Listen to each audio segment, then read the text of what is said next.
Wahyu pasal 14. Umat Allah menyanyikan lagu baru. Kemudian aku melihat sang anak domba berdiri di Bukit Sion. Ada 144.000 orang yang bersama-sama dengannya. Pada dahi mereka tertulis nama anak domba dan nama bapanya. Aku mendengar suara keras seperti gemuruh air bah dan seperti guntur yang keras. Tetapi bunyinya seperti bunyi kecapi yang sedang dimainkan orang. Mereka menyanyikan sebuah lagu baru di depan tahtanya, di depan keempat makhluk dan di depan tua-tua itu. Selain 144.000 orang itu, tidak ada orang yang dapat mempelajari lagu baru itu. Orang-orang ini telah ditebus dari bumi. Mereka adalah orang-orang yang tidak melakukan dosa seksual dengan perempuan-perempuan dan menjaga dirinya tetap murni. Kemanapun anak domba itu pergi, mereka terus mengikuti dia. Dari manusia-manusia di bumi, merekalah yang ditebus untuk menjadi persembahan pertama bagi Allah dan anak domba. Mereka tidak pernah berdusta dan tidak memiliki kesalahan. Pesan dari 3 malaikat. Kemudian aku melihat malaikat lain terbang tinggi di langit. Malaikat itu membawa kabar baik yang kekal untuk diberitakan kepada semua manusia di bumi. Kabar baik itu akan disampaikan kepada semua bangsa, setiap suku, bahasa, dan kaum. Malaikat itu berkata dengan suara keras, "Takutlah akan Allah dan pujilah Dia. Sebab waktu penghakimannya sudah tiba. Sembahlah Allah yang telah menciptakan langit, bumi, laut, dan semua mata air." Kemudian malaikat yang kedua terbang mengikuti malaikat yang pertama dan berkata, "Sudah hancur, kota besar Babel sudah hancur. Kota itu telah membuat semua bangsa menjadi mabuk dengan anggur hawa nafsu seksualnya." Malaikat yang ketiga terbang mengikuti kedua malaikat sebelumnya.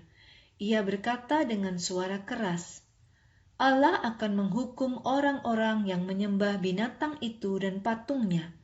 Allah juga akan menghukum orang-orang yang menerima tanda binatang itu pada dahi atau tangan mereka. Mereka akan minum anggur murka Allah. Anggur itu dituang ke dalam cawan murka Allah tanpa dikurangi sedikit pun. Mereka akan disiksa dengan api dan belerang di depan para malaikat kudus dan anak domba.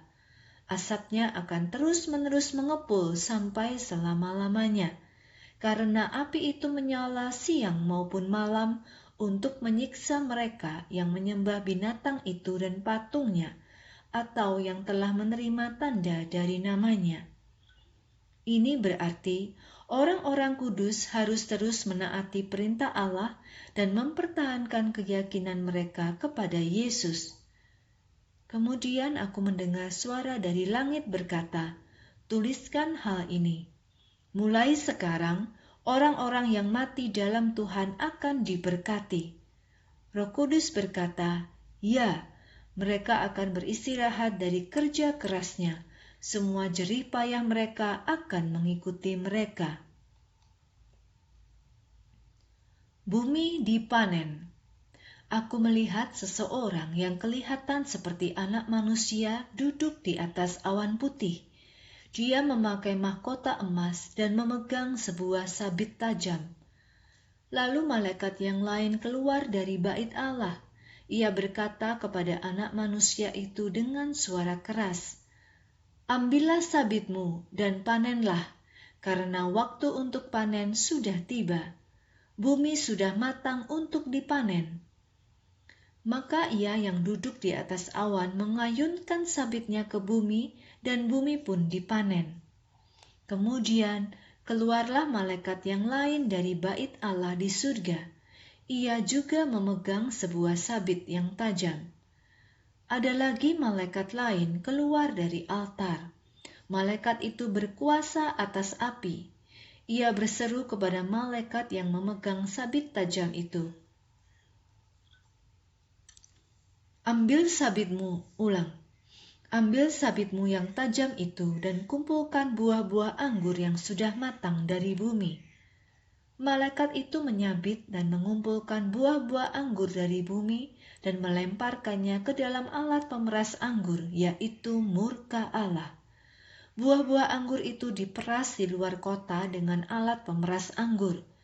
Dari alat pemeras anggur itu, darah mengalir setinggi kepala kuda dan sepanjang 296 kilometer.